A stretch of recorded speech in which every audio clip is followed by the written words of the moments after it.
ഇന്നത്തെ വീഡിയോ കേരള സിലബസിലെ 9ാം ക്ലാസ്സിലെ കെമിസ്ട്രിയുടെ first chapter structure of atom, ആറ്റത്തിൻ്റെ ഘടന. ഈ ചാപ്റ്ററിലെ ടെക്സ്റ്റ് ബുക്കിലുള്ള ചില ക്വസ്റ്റ്യൻസും അതിൻ്റെ ആൻസേഴ്സുമാണ് നമ്മൾ ഇന്നത്തെ വീഡിയോയിൽ പറയുന്നത്. Latest assess, continuous assessment questions, ഇതൊക്കെയാണ് നമ്മൾ പറയുന്നത്. നെക്സ്റ്റ് ക്വസ്റ്റ്യൻ ആണ്, how it proved that electrons have mass. ഇലക്ട്രോൺസിന് മാസ് ഉണ്ടെന്ന് എങ്ങനെ പ്രൂവ് ചെയ്തു? അതുപോലെ തന്നെ cathode rays cast shadows of opaque objects placed in their path. What can be inferred from this? അതുപോലെ കാഥോഡ് റേസ് നിഴൽ ഷാഡോ ഉണ്ടാക്കുന്നുണ്ട്. ഒപ്പേക്ക് ട്രാൻസ്പെറൻ്റ് അല്ലാത്ത വസ്തുക്കൾ തട്ടിക്കഴിഞ്ഞാൽ അല്ലെങ്കിൽ അതിൻ്റെ പാത്തിൽ അത് ട്രാവൽ ചെയ്യുമ്പോൾ അവിടെ ഒബ്ജക്ട്സ് വെച്ചിരുന്നാൽ അവിടെ നിഴൽ ഉണ്ടാക്കുന്നുണ്ട്. ഇതിൽ നിന്നും നമ്മൾക്ക് എന്ത് മനസ്സിലാക്കാൻ പറ്റും? ഈ രണ്ട് ക്വസ്റ്റ്യനും ടെക്സ്റ്റിൽ തന്നെ തൊട്ട് മുമ്പത്തെ പേജിൽ വിശദമായിട്ട് കൊടുത്തിട്ടുണ്ട്. അതുകൊണ്ട് ടെക്സ്റ്റിലെ ആൻസർ തന്നെ പറയാം. ഇതിൻ്റെ ആൻസർ ഞാൻ പ്രത്യേകിച്ച് ആൻസർ ആയിട്ട് പറയുന്നില്ല, കാരണം ഇതിൻ്റെ ആൻസർ ഇത് തന്നെ വ്യക്തമായി ടെക്സ്റ്റിനകത്ത് കൊടുത്തിട്ടുണ്ട് തൊട്ട് മുമ്പത്തെ പേജിൽ. Cathode rays cast shadows of opaque objects placed in its path indicating the cathode raise travels in straight lines. കാരണം കാഥോഡ് റേസ് സ്ട്രെയിറ്റ് ലൈനിൽ ട്രാവൽ ചെയ്യുന്നു. അതുകൊണ്ട് അതിനെ തടയുന്ന എവിടെയെങ്കിലും, ഇവിടെ നിഴലുണ്ടാകുന്നത് എങ്ങനെയാണ്? എവിടെയെങ്കിലും ആ ലൈറ്റ് റേസ് പോകുമ്പോൾ അവിടെ എവിടെയെങ്കിലും തട്ടിയാൽ അത് സ്ട്രെയിറ്റ് ലൈനിൽ പോവുകയാണെങ്കിലാണ് നിഴലുണ്ടാവുക. ഇല്ലെങ്കിൽ ആ റേസ് വളഞ്ഞു പോകും, അപ്പോൾ നിഴലുണ്ടാവില്ല. അപ്പോൾ നിഴലുണ്ടാവുന്നു എന്നതിൽ നിന്ന് മനസ്സിലാക്കാൻ പറ്റുന്നത് കാഥോഡ് റേസ് സ്ട്രെയിറ്റ് ലൈനിലാണ് പോകുന്നത്. പിന്നെ അതിൻ്റെ ആദ്യത്തെ ക്വസ്റ്റ്യൻ, ഇലക്ട്രോൺസിന് മാസ് ഉണ്ടെന്ന് എങ്ങനെ മനസ്സിലാക്കാം? How was it proved that electrons have mass? അപ്പോൾ അതിനിവിടെ ഫിഗർ അടക്കം കൊടുത്തിട്ടുണ്ട്. If a small paddle wheel is placed in the path of cathode rays. ആ പടത്തിൽ നോക്കാം. കാഥോഡ് റേസിൻ്റെ പാത്തിൽ ഒരു വീല് വെച്ചാൽ it rotates. Thus we can understand that particles in the cathode rays have mass. ആ പാത്തിൽ ഒരു വീല് വെച്ചാൽ അപ്പോൾ ഈ particles in the cathode rays, mass ഉള്ള പാർട്ടിക്കിൾസ് അവിടെ ഉണ്ടെങ്കിലാണ് ഇത് തട്ടിയാൽ ഈ സാധനം റൊട്ടേറ്റ് ചെയ്യുള്ളൂ. അപ്പോൾ ഈ പാഡൽ വീൽ റൊട്ടേറ്റ് ചെയ്യുന്നതിൽ നിന്നും നമുക്ക് മനസ്സിലാക്കാം ഇലക്ട്രോൺസിന് മാസ് ഉണ്ടെന്ന്. കാരണം ഇലക്ട്രോൺസ് ആണ് അവിടെ കാഥോഡ് റേസിൽ നിന്ന് പുറപ്പെടുന്നത് പറഞ്ഞിട്ടുണ്ട്. അപ്പോൾ ആ ഇലക്ട്രോൺസ് പോകുമ്പോൾ ഈ തട്ടി ഈ വീല് കറങ്ങുന്നുണ്ടെങ്കിൽ അതിനർത്ഥം അതിന് മാസ് ഉണ്ട്. മാസ് ഉണ്ടെങ്കിലേ ഒരു വസ്തു തട്ടിയിട്ട് അതിനെ മൂവ് ചെയ്യിക്കാൻ പറ്റുള്ളൂ. ഇനി ഇതിലെ ടെക്സ്റ്റിൽ തന്നെയുള്ള അടുത്ത ക്വസ്റ്റ്യൻ ഒരു ക്വസ്റ്റ്യൻ ആണ്. Some statements are given, which of them are related to J Thomson. താഴെ തന്നിരിക്കുന്ന ABCDE ഇത്രയും സ്റ്റേറ്റ്മെന്റ്സ് വന്നിട്ടുണ്ട്. അതിൽ ജെ തോംസണുമായിട്ട് റിലേറ്റ് ചെയ്തിട്ടുള്ള ക്വസ്റ്റ്യൻസ് ഏതൊക്കെ? Propose the idea of the ഓർബിറ്റിന്റെ ഐഡിയ ജെ തോംസന്റെ അല്ല. Conducted discharge tube experiments J തോംസന്റെ ആണ് ഡിസ്ചാർജ് ട്യൂബ് എക്സ്പീരിമെന്റ്. അപ്പോൾ ഇവിടെ ബി ആൻസർ ശരിയാണ്, ജെ തോംസന്റെ ആണ്. അതുപോലെ ഡിസ്കവേർഡ് ന്യൂട്രോൺ ജെ തോംസൺ അല്ല.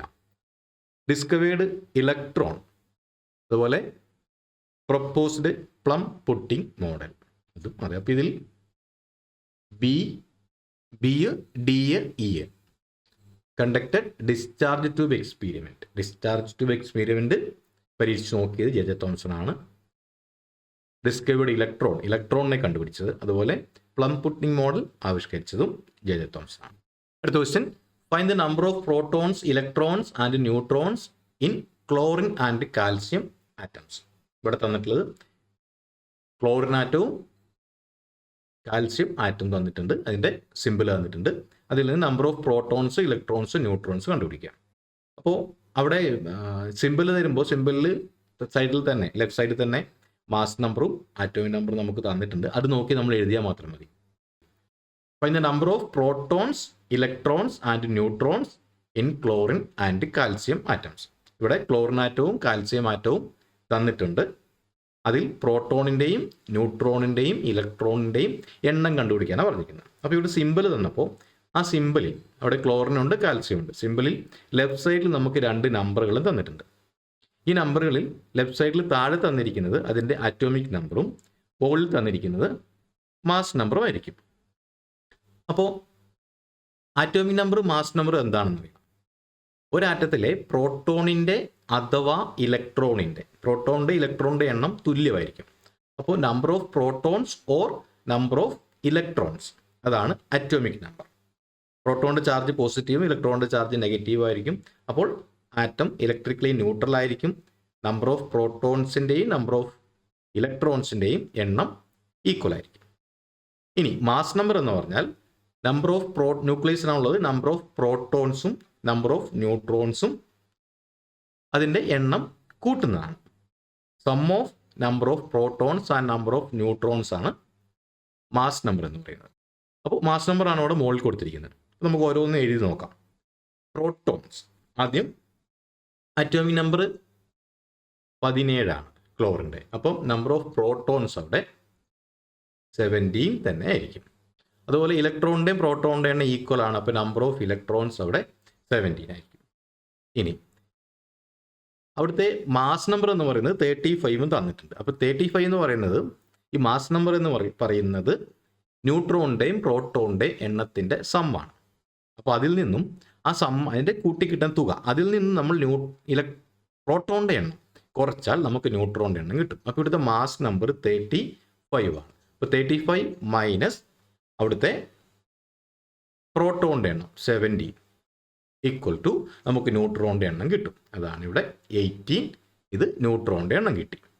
അതുപോലെ കാൽസ്യത്തിൻ്റെ പ്രോട്ടോണിൻ്റെ എണ്ണം അത് അറ്റോമിക് നമ്പർ തന്നെയാണ്. അപ്പോൾ 20.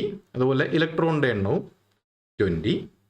ഇനി ന്യൂട്രോണിൻ്റെ എണ്ണം, ഇതിൻ്റെ മാസ് നമ്പർ 40 ആണ്. അപ്പോൾ 40 മൈനസ് പ്രോട്ടോണിൻ്റെ എണ്ണം 20 ഈക്വൽ ടു 20 ആയിരിക്കും ഇവിടുത്തെ നമ്പർ ഓഫ് ന്യൂട്രോൺസ്. ഇനി ഇവിടെ ഒരു ടേബിൾ വന്നിട്ടുണ്ട്. ആ ടേബിൾ കംപ്ലീറ്റ് ആക്കാൻ പറഞ്ഞിട്ടുണ്ട്. Complete the table given below and record it in your science diary. നമുക്ക് ഈ ടേബിൾ ഇപ്പോൾ കംപ്ലീറ്റ് ആക്കാം. ഇവിടെ തന്നിരിക്കുന്നത് ഓരോന്നിൻ്റെയും സിമ്പിൾ തന്നിട്ടുണ്ട്. ആ സിമ്പിൾ നമുക്ക് നേരത്തെ പറഞ്ഞ പോലെ തന്നെ ആറ്റോമിക് നമ്പറും മാസ് നമ്പറും അവിടെ അറിയാം. അതിൽ നിന്ന് നമുക്ക് കണ്ടുപിടിക്കാം. ഇനി ആറ്റോമിക് നമ്പർ എഴുതാം, മാസ് നമ്പർ എഴുതാം. അതിൽ നമുക്ക് നമ്പർ ഓഫ് പ്രോട്ടോൺസിൻ്റെ എണ്ണം എഴുതാൻ പറ്റും. നമ്പർ ഓഫ് പ്രോട്ടോൺസിൻ്റെ എണ്ണം തന്നെ ആയിരിക്കും നമ്പർ ഓഫ് ഇലക്ട്രോൺസിൻ്റെ എണ്ണം.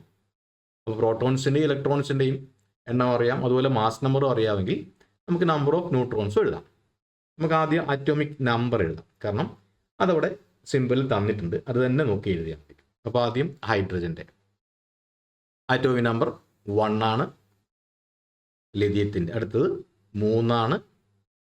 ഓക്സിജൻ 8 ആണ്. സോഡിയം 11 ആണ്. നിയോൺ 10 ആണ്. 22 ആണ്. 92 ആണ്. ഇവിടെ 90 ആണ്. 30 ആണ്. ഇവിടെ ശ്രദ്ധിക്കുക, ഒരു വിഷമമില്ല. നമുക്ക് സിമ്പിൾ തന്നിട്ടുണ്ടെങ്കിൽ ആ സിമ്പിൾ നോക്കി നമ്മൾ എഴുതും. ഇനി മാസ് നമ്പർ അവിടെ മുകളിൽ കൊടുത്തിരിക്കുന്നതായിരിക്കും. ലെഫ്റ്റ് സൈഡിൽ മുകളിൽ ഹൈഡ്രജൻ്റെ 1, 7, 16. ഇതിൽ പ്രത്യേകിച്ച് ചിന്തിക്കുകയാണ്, ഞാൻ ഈ സിമ്പിൾ നോക്കി തന്നെയാണ് എഴുതുന്നത്. അതുപോലെ നമുക്ക് എടുത്തെഴുതിയാൽ മതി. 23, 20, 48, 48, 235, 232, 65. ഇനി നമ്പർ ഓഫ് പ്രോട്ടോൺസ് ഒരു വിഷമമില്ല. അറ്റോമിക് നമ്പർ തന്നെയാണ് നമ്പർ ഓഫ് പ്രോട്ടോൺസ്. 1, 3, 8, 11, 10, 22, 92, 90, 30. ഇനി number of protons number of ഇലക്ട്രോൺസും ഈക്വൽ ആയിരിക്കും. അപ്പോൾ ഇവിടെ ഒന്നും ആലോചിക്കാനില്ല. 1, 3, 8, 11, 10, 22, 92, 90, 30.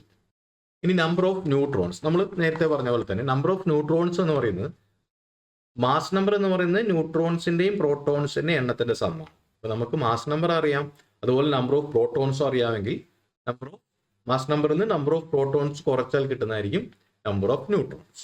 അപ്പോൾ ഇവിടെ ഹൈഡ്രജൻ്റെ കേസിൽ ന്യൂട്രോണിൻ്റെ എണ്ണം 0 ആണ്. 1 - 1 ഈക്വൽ ടു 0. അടുത്തത് 7 - 3 ഈക്വൽ ടു 4. അടുത്തത് 16 - 8 ഈക്വൽ ടു 8.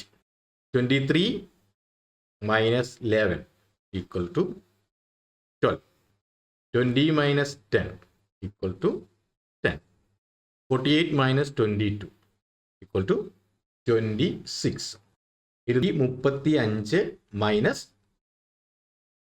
92 equal to 143. അടുത്തത് 232 മൈനസ് 90 142. അടുത്തത് 65 65 മൈനസ് 30 35. അപ്പോൾ നമ്മളോട് ഈ ടേബിൾ കംപ്ലീറ്റ് ചെയ്ത് കഴിഞ്ഞു. ഈ ടേബിളിൽ നമുക്ക് ആറ്റോമിക് നമ്പർ സിമ്പിൾ തന്നിട്ടുണ്ട്, ആറ്റത്തിൻ്റെ സിമ്പിൾ ഉണ്ട്. അതിൽ തന്നെ നമുക്ക് ആറ്റോമിക് നമ്പർ മാസ് നമ്പറും ഉണ്ടാവും.